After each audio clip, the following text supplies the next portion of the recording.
Svignano! Giorgini non ancora Wembley! Andiamo al finale, Peppe! Andiamo al finale, Peppe!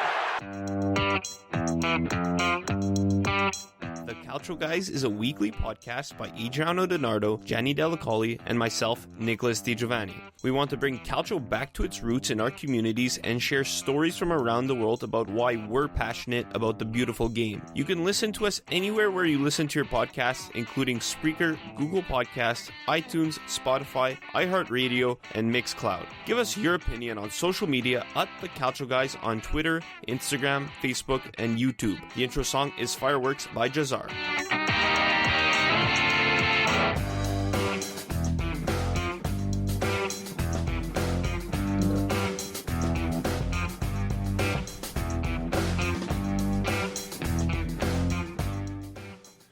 What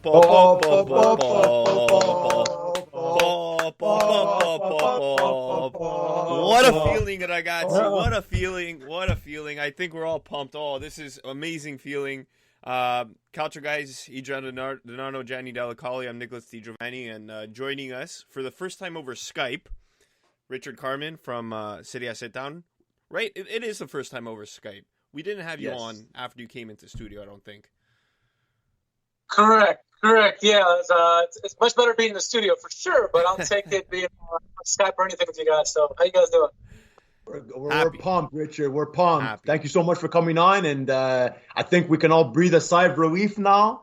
We're in the finals, guys. We're in the finals. Siamo in finale. You know what? If you told me in like August 2018 when we started this podcast, A, we'd have a guest come on all the way from Maryland to studio, and B, within 3 years we'd see Italy in the Euros after we saw them go through against Sweden in November 2017. Wow, what a turnaround, with this team. What a turnaround. It's simply incredible. What Mancini has done, Richard, is just I'm not gonna label it, Leicester winning the Premier League type. We know Italy's a good team, but no national team has, failed to, qualify for a World Cup and then gone on to win something the next tournament. I'm guessing not. I don't have those numbers in front of me. But the way Mancini has turned around his team is it's unbelievable. What he's done with his team has just been so utterly impressive. I mean, you took a team, like you said, did not qualify for the World Cup, a team that was out now, just embarrassing looking, and then they turned it around, and now they're one of the best teams in Europe. What a job Mancini's done. I mean, you cannot give him enough credit. I mean, what he's done with these guys, playing with the confidence that they are. I mean, he's taken a little bit of his experience and said, and then the Premier League everywhere, and combined it, found the right fit for the right time. It's a wonderful time to be an Azzurri fan, right? Yeah. And what do you like? I mean, I think if people haven't been giving him credit, like it's a shame because he deserves a hell of a lot. Like Nick mentioned, like you mentioned, Richard. What do you like? What do you point the finger? What has he been doing correctly that he's brought us from such a dark time to where we are now? We've been saying it time and time again here. This group is so special. Is that the key, and is that the formula to be good in a tournament like this? I mean, part of it is being special, but I think it's him is the main lightning rod here, right? He's instilled confidence in his team when a team had no confidence when he first joined the team, right? He's got them to play a style that Azzurri have never really played in many years. This is arguably the best stylistic team we've seen since 2000, right? That super team that we had that went to the finals in Euros back in the day with Totti and them and Del Piero. It's just the way they got to come out of their shell. Azzurri's always played defensive style. Now he's got to play offensively, playing all kinds of facets. They don't just play one way. They can play multiple ways. They can play against any team. We saw what they did against a team that owns possession. They saw what they did against teams that has a lot of talent, and so on and so forth. He just finding every single. The main thing is he found the right pieces for his system. He knows what kind of system he wanted to play. He found the right pieces. It's not about the names. It's about the right fit. And so that's what we're seeing now. And, it showed none other than the striker situation, right? Because we had all these strikers going into the tournament. Who's going to fit more than the other one? And you can't. Anything he does right now says gold. You got to believe in anything he says. You could change all 11 guys. You're going to say he knows what he's doing, guys. 33 games in a row. So, I mean, Mancini's the lightning rod. This is a special team, but the right pieces, confidence, it's a whole big roll of everything, and it's just super fun to watch. It's like what Danny Russo once wrote on Napoli Twitter. Like, I trust Mancini so much, he could put Mere on the right wing and be like, okay, you know what? Maybe he knows something that I don't know. in Mancini we trust. In Mancini we trust. Exactly. Sorry, Nick, go ahead. I want to talk about the personal side of things now, the emotional side. Just us as Azzurri fans, this is amazing for the four of us. Obviously, we're old enough to remember 2006. I'm happy for the younger generation, maybe some of the teenagers, kids, who are experiencing this for the first time, who didn't experience 2006, who might not even be alive in 2006. That was 15 years ago, 2006. Even a 20-year-old might not remember. Put it that way. Yeah. You're right. Like Richard, you're obviously a bit older than us. You remember what, Thanks. 94, the heartbreak in 94. No, I'm not that. Maybe a What year or two. do you mean by that? I also remember 06 too very well. What are you talking about? No, just a bit. You remember 94 very well. So you saw the heartbreak in the 90s. You saw the heartbreak in 02. I guess me and Adriano, we came in at the perfect time. We saw 06. Things are good, and then, okay, whatever. We fall off for a couple years. But Richard, just tell us, where were you watching the game today, how you reacted to the win, and, what this means to you? Yeah, as you mentioned, I'm an old fogey, right? So I had to watch this. I had to pick up my son from daycare, and so as soon as we came home, watched the first half at home, watched the second half when we got back. So, usually I like to watch these kind of places in a bar or something like that with a lot of people. In 06, I was in a big bar for the final there.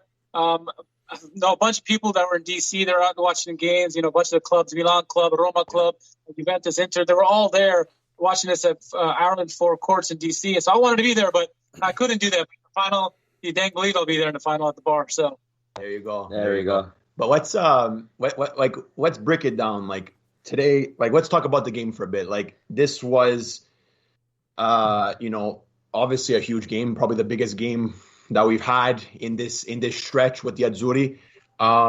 Just tell us your thoughts about the game, what you thought about, before the game, during the game, your overall outlook on how everything went from start to finish this game against Spain. Yeah, I'll say this first. The English media probably, even right now, are probably saying we haven't played anyone yet. We haven't got any challenges, right? Yeah. I had full confidence, as I did in the last game against Belgium. I predicted 2-1 victory in this game. I predicted 2-1 in the last game.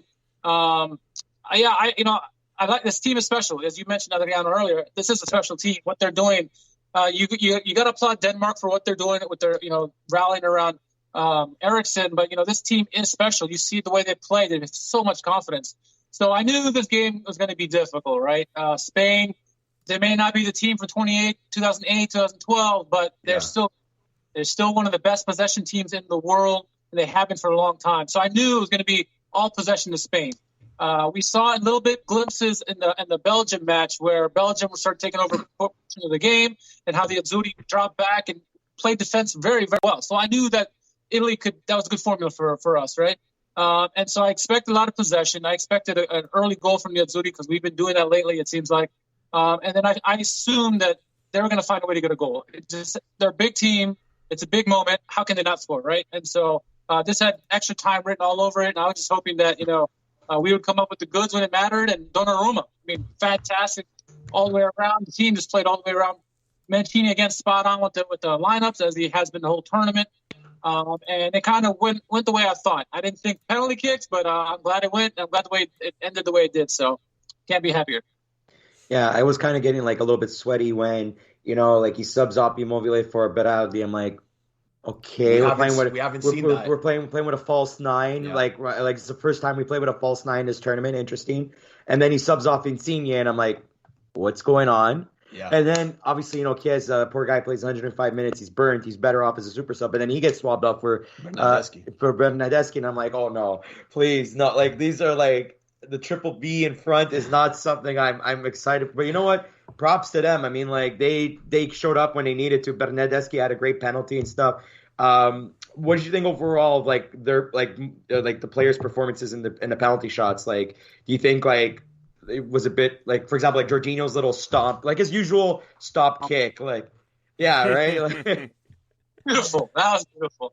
The game was interesting, right? Because like first 45, I thought was pretty good. The first 45 minutes of the game. As the second 45 drew on and on, you could tell we were getting tired. Running around for 90 minutes is difficult, and as many games we played, extra time we played, we got more and more tired. First half of stoppage time was also very tired. Second half of overtime, we had energy. You go into the spot kicks, you see how that extra energy they got in the second half. You're hoping they can get some good kicks off. Started a little rough with Locatelli, right? Yeah. But every other kick has been spot on, and then you wouldn't want to have any other guy take that final kick other than Jorginho. I mean, he read the goalie perfectly. The goalie, to his credit, but Jorginho waited longer, and he put it perfectly. I mean, beautiful job by them overall. You see that Spain struggled in the penalty kicks, which was the opposite of what they did against Switzerland. So, Switzerland and Croatia, whoever it was. It's so long, this tournament. But yeah, full credit to the guys in penalty kicks. They just did an amazing job. This is what the Jorginho penalty sounded like. This for Italy to win it, Jorginho style. They are in the final. So that was Martin Tyler calling it. I don't know. I think on ESPN they use their own commentators, but at least on TSN here in Canada we got the UEFA feed, so it's just the default British commentators: Martin Tyler, Alan Smith, just like in FIFA. But we know how good of a commentator Caressa is for Sky in Italy. Fabio Caressa and Beppe Bergomi, they've been doing it together for many years. They did it together in 2006. And this is what it sounded like in Italian.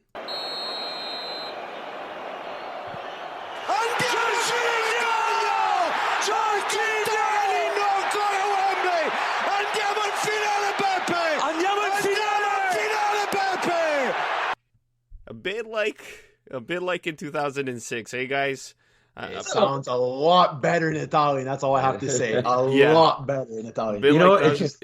It brought like memories back of like the semifinals versus Netherlands in 2000 with Totti doing El Cucchiaio, and then Jorginho with the last kick with a nice little stop kick. Like 20 years later, it's semifinal, that Euro semifinal. It's fantastic. This is where me and Adriano are too young. Like I don't remember that at all.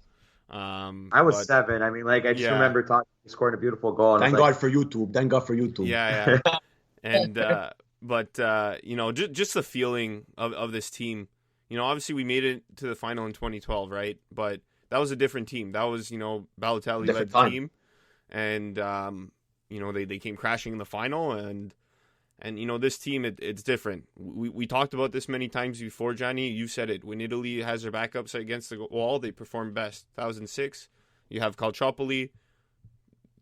They played the final on the Sunday. On the Monday, the ruling came down for Calciopoli. They easily could have had their mind somewhere else. And then this is, almost 4 years after the failure against Sweden. So, the team is united. If you guys saw, they're wearing the Spinazzola jersey. They're chanting Spina, after the game. They're united. Yeah. Rumor is that, Spinazzola is going to join them in London for the final. So it'll be nice to see if he's able to make it down. So it's nice to see. But Adriano and Gianni, you guys had a little bit of an adventure today.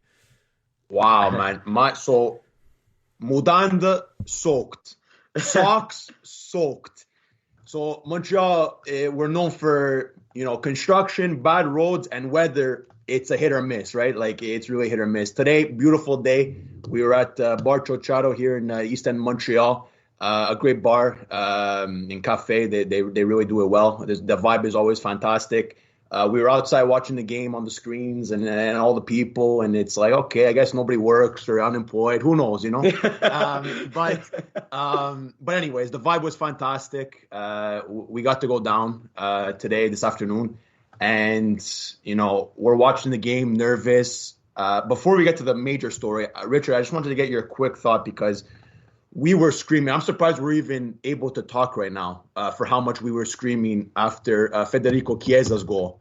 So I just want to get first, before we continue our story, your take on Chiesa, how he's matured, how he's taken his role in this team by the horns. Obviously, we didn't see him to start out the tournament. He's really emerged.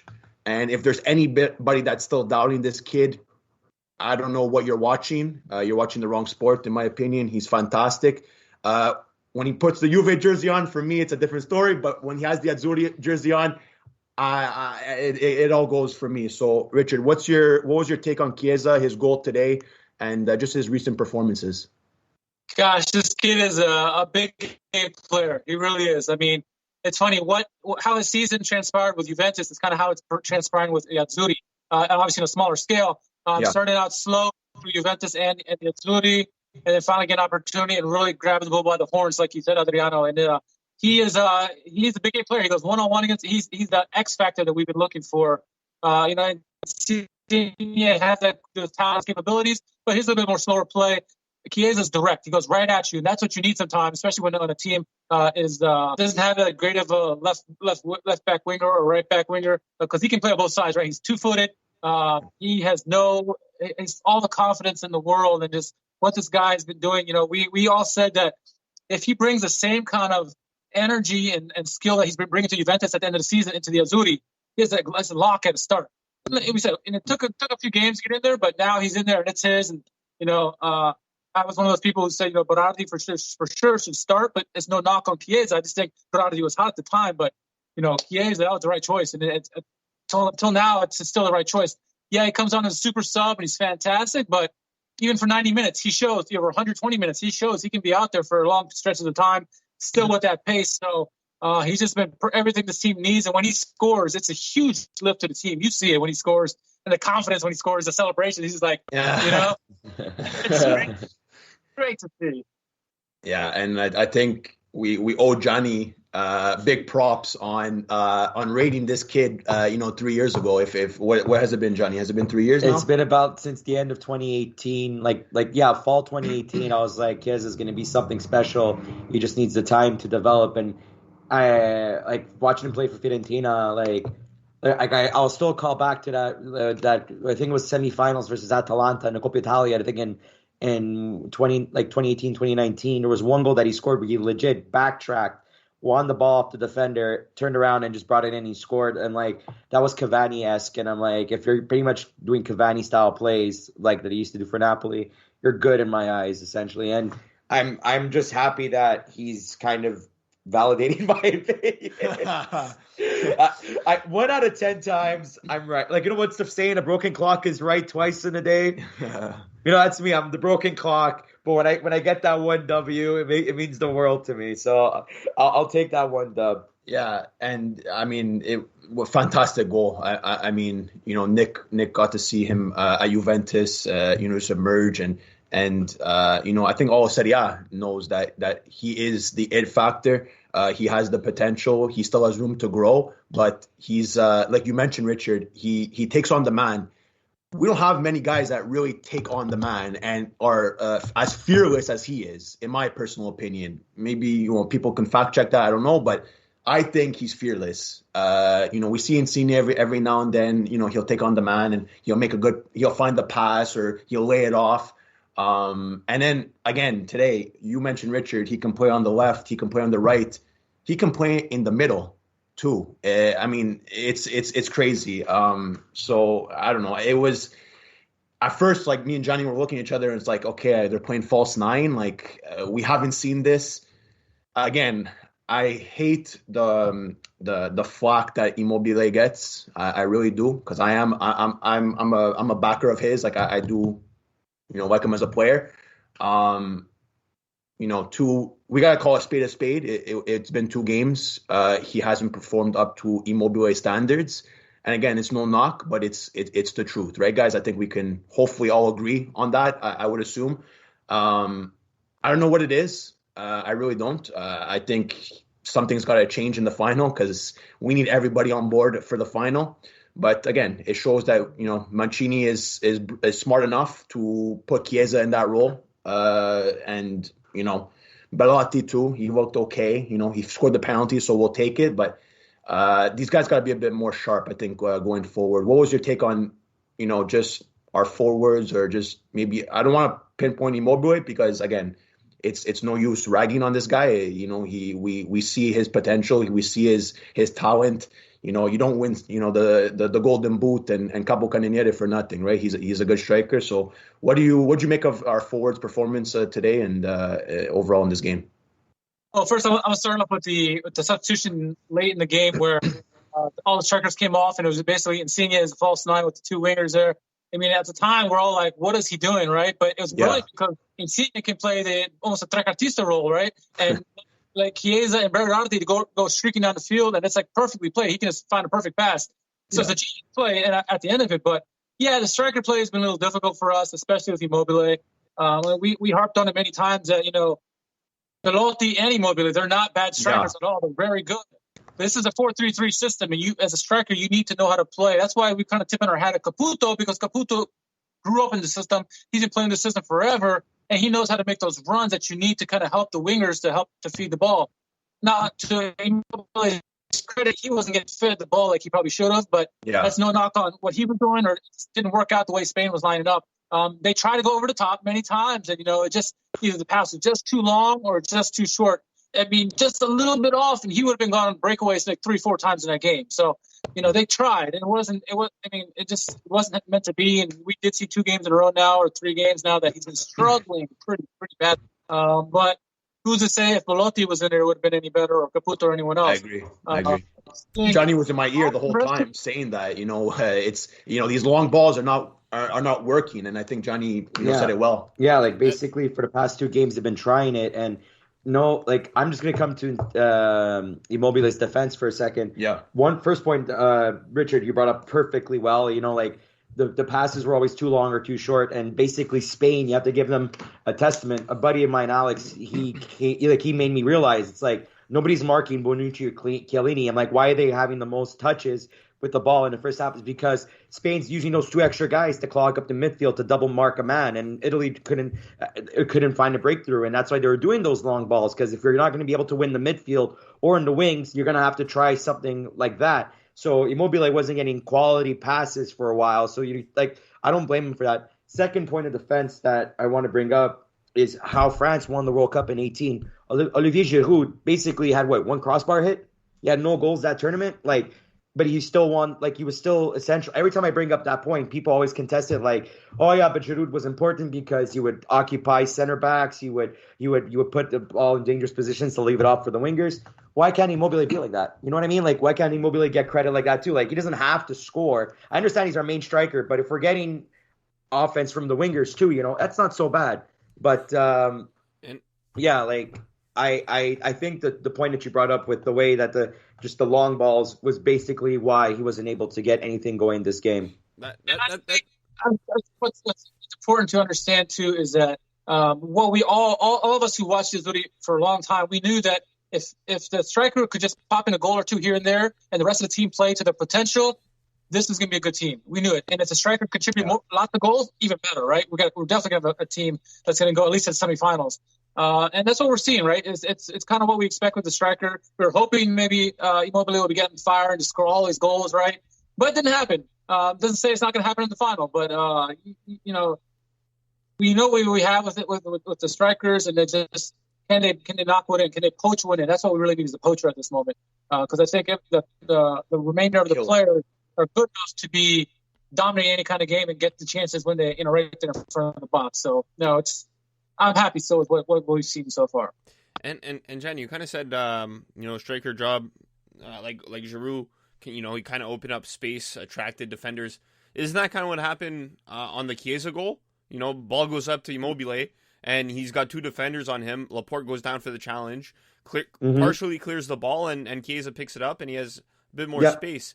So, that obviously wasn't the plan at all, but at least and it could have happened. Attracted attention, and they forgot about Chiesa. So, and it could have happened in the Belgium game too in the second half. Remember the point where he has his back towards the net, he has the ball, he has 2 defenders on him. He made the wrong choice by trying to play it, trying to let's say outrun them, try to give himself space. If he would have just dropped it off or let it off for somebody there, that was another goal. But those are examples of what I mean. If he's not scoring, at least he's occupying the space that he needs to occupy to to do a job to free up the wingers. I also think it's like, people think like, and I'm guilty of this too. Sometimes it's like we have your strikers has to score, right? That's their job. They go out there to score you the goals and to hopefully get results, win games, everything to that nature. So I think it sucks that when we don't see that, because we expect so much and want so much out of Immobile, Belotti, I don't know, whoever else you want to put up there, Insigne, Chiesa. We're expecting so much from these players that when something doesn't go right, people tend to really just dive to, oh, this guy's shit, he's bad, he's terrible, fuck him. Guys, at the end of the day, if Immobile doesn't score but we win the whole fucking thing, who are we to say anything? You know what I mean? Like, I will take the victory is what matters, right? And especially in a tournament setting, in the league, in respective leagues, Serie A, Premier League, whatever, and your striker's not scoring throughout a 38-game season, 34, whatever it is, I can understand maybe a bit more of the criticism. But in a tournament this short, a span of a month, that what do we expect? Him to score 2 goals a game, a goal a game? Like, it's not going to happen. It's a really unrealistic, in my personal opinion. But again, we have to call a spade a spade. Our strikers haven't been up to par. Thankfully, we've gotten contributions from, wingers, midfielders. If it wasn't for, a kneecap, maybe Bonucci would have scored last game too, right? So I find there are certain criticisms that is just, some not. But again, guys, we're in the final. I think that's the most important thing. And we saw it firsthand, again, just going back to where we were today at the bar. And, what a turn of events, from the Chiesa goal to, of course, it had to be Alvaro Morata that scored the goal for Spain. It couldn't have been anybody else, but it had to be Morata, and now he's on the top of the world. But, just deflation at that point. I don't know if, Richard, if you felt the same way, but it was nerve-wracking in extra time and obviously in the penalties. And just our luck with the crappy weather that we got. They started pouring rain. We're soaked. We're wet. Everybody's together trying to huddle underneath the canopy. The satellite feed goes off. Completely out. Before penalties. At the PKs, it's completely out, and we're buzzing. And who has a feed? Who has a stream? Thank God for these things here. Thank God for these things, right? Like these cell phones, in 06, if that happened in 06 before the penalties, it wouldn't have been the same. Everyone would have had to huddle around a radio. A radio, right? So we were all huddled around a couple of phones. People found streams, and I missed 3 kicks. I couldn't find a spot open. It's crazy, right? So whatever. And who's behind? Who's ahead? Whose stream is whatever? At the end of the day, when we finally found out that Jorginho put it away, Gigio made his big saves. The place was jumping. Chicharito was on fire. It was honestly, tables were flipped. Cats and dogs getting along. Mass hysteria. It was crazy, guys. And I again, after the year and a half that we've been through with the pandemic, COVID, and everything, I think it's been so great to see, not only in our city here in Montreal, but cities abroad, like elsewhere, outside of Italy, in Italy, outside of Italy, it doesn't matter. Just seeing the videos of people celebrating together, because this is the beautiful game. It brings us together, and it's a great time. And we haven't been this excited for Italy in a while. But what's your? I had a question. Go. Sorry, you had your hand up. Sorry, go. Yeah. Well, I was gonna ask. I don't know if this was what you were going to ask, Adriano, but I was going to ask about the final. So the other semifinal, England-Denmark tomorrow afternoon. What do you think of that game? And are you hoping for a certain team to win for a better chance? Are you one of those? Superstition. If whoever makes it is going to probably be deserving opponent, right? Yeah. Denmark are playing as a team. They're a team that plays together like Denmark is a dangerous team. They're hard to beat because they're all on the same page. England is full of talented players, right? From left and from back to front. So it really doesn't matter, honestly, I think. I mean, obviously, the slight advantage, you would not want to have England because they're at home at London, and that's going to be, 80% at minimum of English fans there. So that's the only thing. But other than that, no, I really don't care. I think the way this Azzurri team is playing, they can beat anybody in the world. Yeah, as far as that game goes, I'm just going to watch and see how it goes. England, they've been quietly good. They haven't given them any goals yet, right? They've been going defensive. We did not expect. We expected to score all these goals and this and that, but defensively, they've been pretty good. And that's worrying some, in that regards. But, the Azzurri have shown that they can play many different ways. So, I'm not too worried about that because I feel like they would prod and probe different areas to see where the weaknesses were and try to get them somehow, maybe probably Chiesa again, right? And then Denmark, they're playing really, really, really well as a team, like I mentioned. And, guys like Dolberg, how do you control those guys? They got some big guys there who can hit the ball in the air. Yeah, we got Chiellini and Bonucci and some of these guys in the back end, but they got some guys who are good in the air. They also got some guys who control the ball. They don't need everyone thought just Eriksson. They're more than just Eriksson. And they're playing for him now. And it's just I think whoever wins this game, people are discounting Denmark as is. I said they could easily win this whole thing.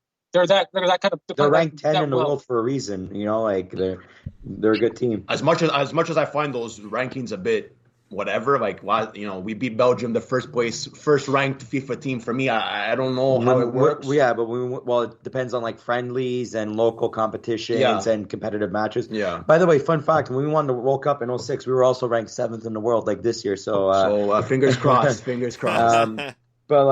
So out of the two, Richard, because one thing that we were always talking about was that we boast about our midfield. We think that we have probably the best midfield in the world. We lost that battle today. Today, we have to call it as it is. Spain played it better than us. They made Jorginho and Verratti frustrated. They kind of got into their minds a bit, I find.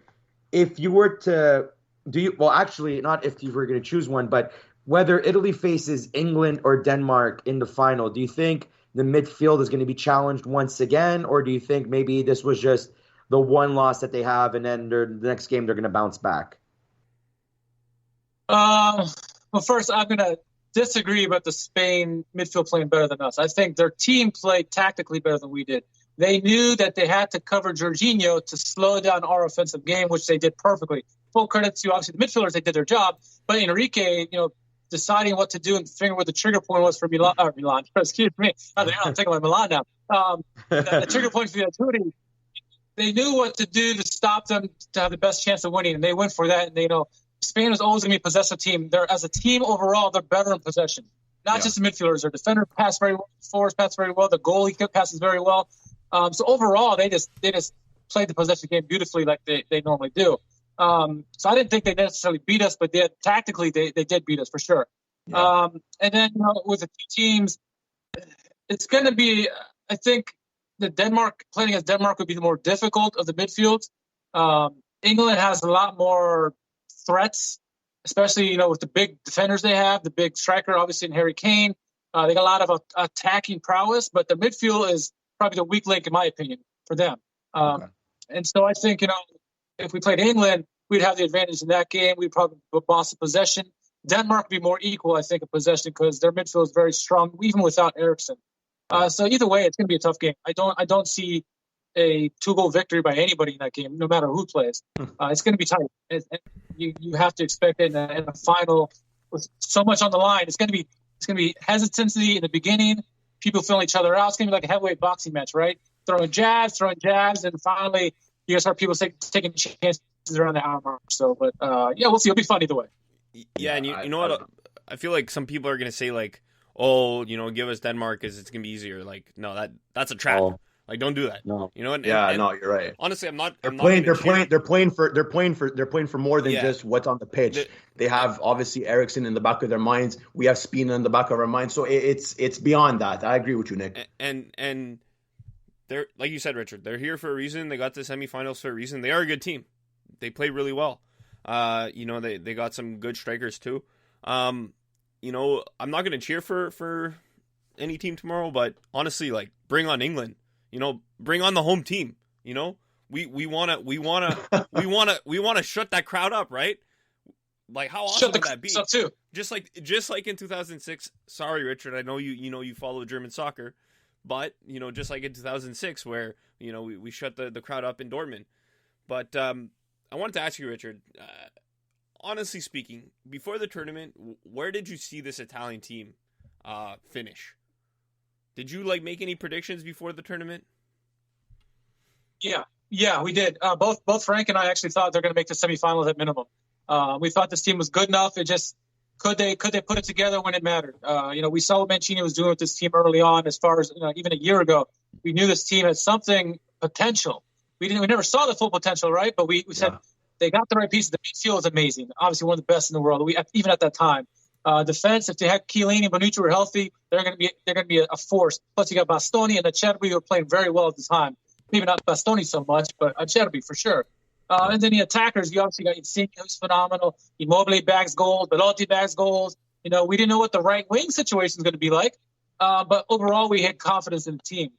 And obviously looking now back then, it was probably a crazy accusation to say they're going to semifinals, considering all the teams that are involved: France, defending champions, Portugal. Obviously the England team is pretty good. Netherlands were coming back at the time as well. So it was a bold prediction, but we were fully confident they could make it to the semifinals, especially if the cards fell their way in terms of matchups. Now, if you look at it, the way the tournament's gone, they didn't necessarily have the easiest tournament going into the final, right? No. England's had the easier run so far if you look at the two sides. Yeah. The Azzurri team continues to impress. Even though we picked them, so long ago to be the semifinals, no way do we think the team was going to be this good looking going into the finals. I mean, this is a phenomenal team that I have full confidence in. Last two games, I've been 100% positive. I had no worries in my mind that they were going to not show up. And I wouldn't have thought that a year or two ago. So it's been amazing. And again, I think that goes back to Mancini, right? Where we opened the show with you credited Mancini quite a bit, and we have to agree. I think the three of us said, at least semifinals. I think the only thing I had said was if they fell in the quarters and they gave it their all, and they happened to fall, it wasn't their day. I could kind of accept that, but I think we all lean towards at least the semifinals. But again, it started off in the group stage, right? They started off great in the group stage, playing in Rome at home in front of their fans. It was obviously a great boost. But again, this tournament has been so unpredictable. I think we all thought, in our hearts, we wanted Italy to win, but maybe our brain said France. But, they got bounced out by Switzerland, right? So it's been so unpredictable. And again, I think it's credit to Mancini, what he's been able to do. Sometimes we might not understand it in the moment, what he's doing. Like we see, Bernardeschi come on, Toloi, it's like names where it's like, what the hell? Belotti's coming on, taking off Kiet. But you know what? We have to continue to trust him. This team doesn't go, what is it now? 33 games unbeaten, guys? 33, yeah. 33 games unbeaten. It's incredible. Gigio, fantastic. It's incredible. 33 games. I don't know how people still can't take a team that hasn't lost in 33 games not seriously at this point in time. I still scratch my head about that, but I don't know. I'm excited for the final. We can't say this enough. Sorry? Deserves full credit. Mancini deserves full credit. He's not given enough credit. I think there's still people out there, naysayers. Every time he makes a certain lineup change or this and that, oh, what are you doing? You're an idiot. It's like, trust the guy. 33 games in a row. He knows this team better than any of us. Out of these couch warriors here. It's just trust the man. He knows what he's doing. He's never steered us wrong in the 33 games. Let it be. Yeah. And you know what I'm excited about too? It's like we get to play Spain in the Nations League semifinals in October in Milan, so that'll be fun too. I mean, obviously the focus right now is on the Euro, but imagine if they could pull off the double the next 3 months, Nations League, Euro. That'd be awesome. Focus on Sunday. Any preliminary thoughts for Sunday? Is it coming to Rome, Richard? I think it is. I'm going to go 2-1 again. That works for me so far, and I'm going to keep going with that. Straight for the prediction. Oh man, 2-1. You say? I don't know. I just we saw Italy win a World Cup in a final, and we saw them lose in a Euro final 6 years later. Obviously, as I said, if you're older, you've seen them lose in a Euro final in 2000, in a World Cup final in 94. So that's even harder. And you know, the range of emotion is just crazy. I know in 2012 it wasn't as hard for me personally, just because Spain was such a good team, and you know, and it was such a demolishing of a game. The team wasn't that good. Conte did a brilliant job with that team, right? Yeah. That was Prandelli. Yeah. You're talking about 2012 or 2016? Are you talking about 12 or 12, 16, 12. Nick? 12, yeah. Yeah. Sorry, yeah. Because I But thought I still. heard you say 16 as well. No. But both tournaments, like, you know, we like 2016 is the perfect example. Like, a bunch of nobodies. We had Conte have some sort of a system, and you know, he took us as far as it took. You know, on any other given day, those penalties could have went another direction, right? Like me and Nick, I remember we're watching that game together. I mean, on a better day with the luck on our side, maybe, you know, we beat Germany, right? So it's the small details in these games. You know, we saw it in the penalties too, like today. You know, I mean, even though look at how he missed, that's like huge props that he even, you know, was named to even take that shot. Like, I mean, he's been in and out of the lineup. He's young. He's starting to emerge. All the pressure, like, I mean, I know he missed, but still, like, you know, you got to give, you know, a bit of props to him. And yeah, I mean, it's those small things, you know. Gigio makes a save, you know, it changes momentum. You know, Jorginho ends it for us. Like, we couldn't have it any other way today. I think Johnny, we're in the car ride home, and I think it was destiny, right? Everything that happened today. Yeah, it was basically I managed to. I was like, fuck, we're going to get stuck in traffic, because I went from the east end of Montreal all the way to West End to pick up Adriano, come back to the east end, went to the restaurant. We couldn't find a spot, but we watched the game from the outside. Yeah. It started pouring rain. We were getting soaked. The whole signal goes off on the satellite. Everybody's watching on their phones. We win. We're all celebrating. We go to RDP. We get stuck in traffic, but we make it through the choking point, where the bottleneck, where everybody was all like, pretty much all. Oh my God, what's the word? Starts with a C. Celebrating? Congested? No, not like church. When you go to church, it's a congregation where everybody was all congregated and everything. I was like, I'm gonna get there eventually. It's an English lesson on the Calcio guys tonight. Hey, I have an English major degree, so as long as I'll use it. Everybody's congregated there. Kids are jumping on my car, like these young 20-year-olds, like insane. Like, my car's got handprints and like marks everywhere. We have the video that we're gonna upload later on our Instagrams and stuff. But it was a blast, and we managed to make it out of that bottleneck point back to my place just in time to record the podcast. Like, honestly, fantastic day, memorable day. It was. Jesus. Everything was on our side today. Everything was on our side. What I was gonna say before was, I hope on Sunday we get to celebrate. You know, like, we've talked about it many times on this podcast. Like, you know, I went to Little Italy that day. That was like the first day I was proud. You know, I could feel proud to be an Italian. You know, and I got to see so many other people celebrating to be an Italian too, and you know, I hope, as I said before, I hope that next generation of younger kids gets to feel that. You know, I just saw on Facebook, you know, Rafa Rispo, he was posting, you know, he has 2 young sons, they're celebrating. Young sons. You know, I think, you know, I quickly saw the video, and I thought back to me in 2006. You know, it's that feeling that, you know, like, watching them now, it's a different feeling, right? Because I'm older and, you know, I follow more soccer. It's still an amazing feeling. It's a different amazing feeling. So, you know, guys, I really hope, I hope, you know, we don't look back on this and say it's a missed opportunity, whatever. I hope we're gonna like talk about this penalty forever.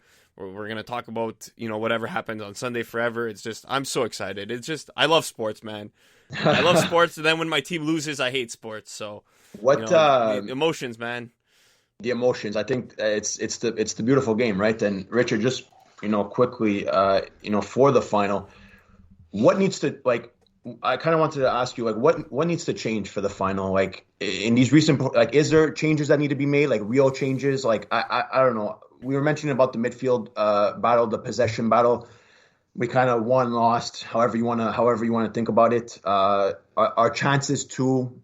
I mean, nothing crazy, you know, in terms of like really dangerous chances. I think there's a bit of nervousness in the final third. We need to be a bit more, you know, clinical and have more of a killer instinct in the box. Any changes that you would like to see or should be done come Sunday?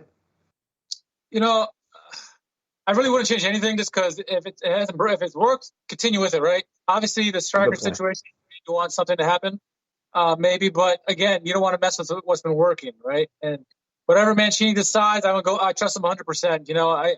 I think the team is functioning very well. Defense is, Chiellini and Bonucci have been playing out of this world. They're not getting enough credit either. Both these guys at the end of their careers, and they've played lights out. The midfield, I still have confidence about Ella. I think Jorginho is fantastic. Verratti, he's been stepping up as well. These are probably the biggest games he's played for club or country, I think, and so, I really wouldn't change much. I think, Chiesa on the right, Insigne on the left, and try Immobile once again. Why not? Maybe he fucking comes out of his slumber. I hope so. I mean, we need it. Maybe he's got a shorter leash, but I say keep the same team and go with it, Emerson played great. That's a good point. I'm glad you brought that up. I think that was also a big question mark going into the game, I think. Yeah, I had confidence in Emerson because he's not when I wrote that tweet, it's not a knock to Spinazzola, but I'm still confident with Emerson Palmieri on the left side. He's not going to have that offensive connection with Insigne, but he's not going to be a liability either for the team. And he looked good offensively today. Yeah, he looked good. He got a chance in. You got two? You got two chances? I thought I remember one, I think Simon got a little touch on it right at the end of the first half, but I didn't see the second. I think that was the second one, but nonetheless, no, he performed well. I think that's one of our strengths is that if a player goes down, we still have another player that's willing to step up in that spot. Well, did we lose Johnny? I think they're good. That's I think that'll do it because I think Johnny and Adriano have to get going back to the West Island. But Richard, obviously fantastic to have you on again. The shorter episode than we normally do, but regardless, so it's so fun to talk about the Azzurri after a win. Just one last thought for the fans. We see this on Serie A Twitter. We argue all winter, all season. We argue with each other, and then suddenly we come back together. We're all hugging each other virtually on Twitter.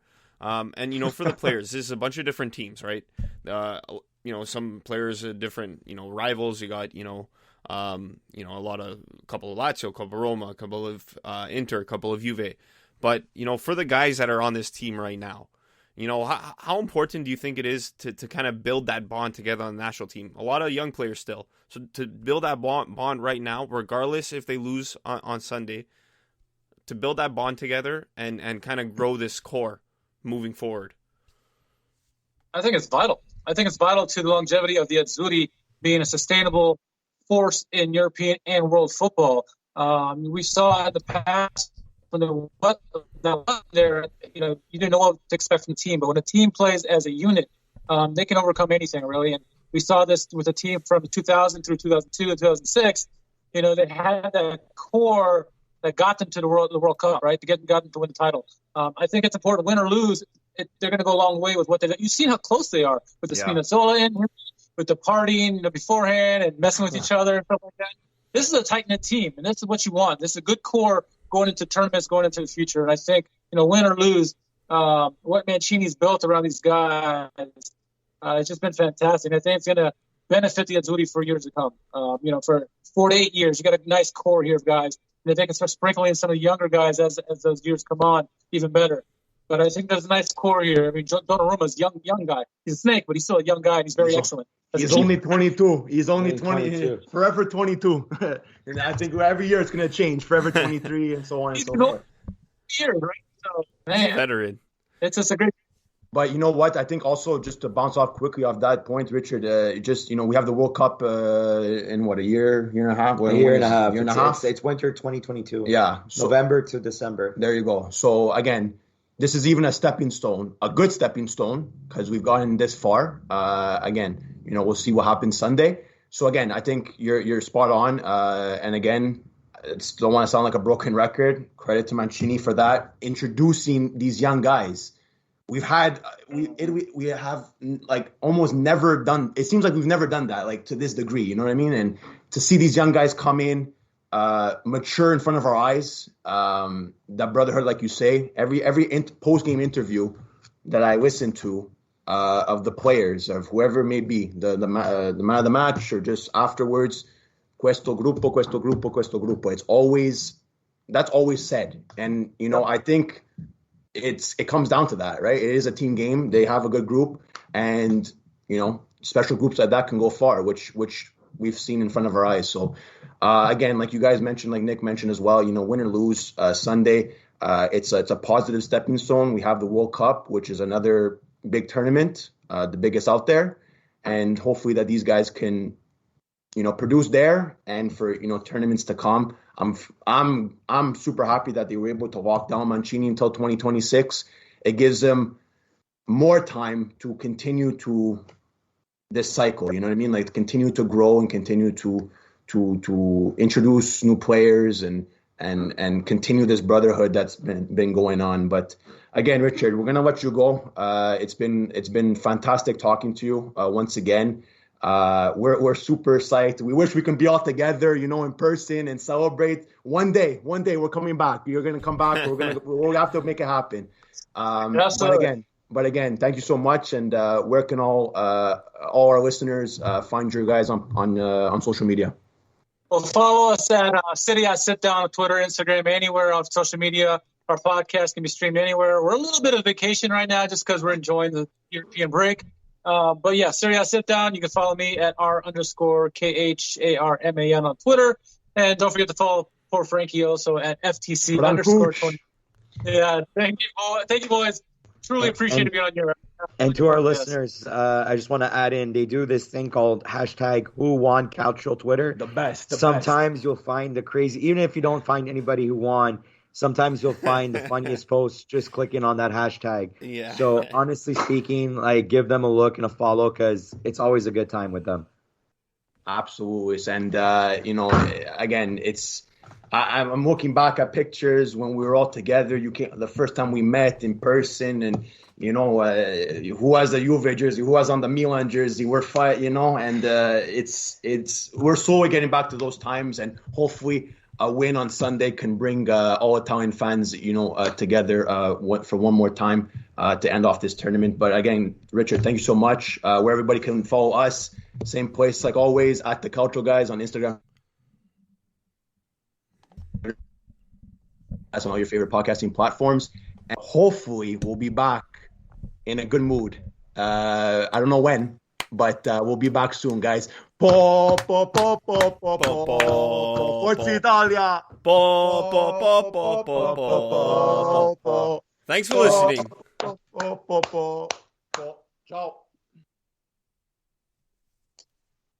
Bye.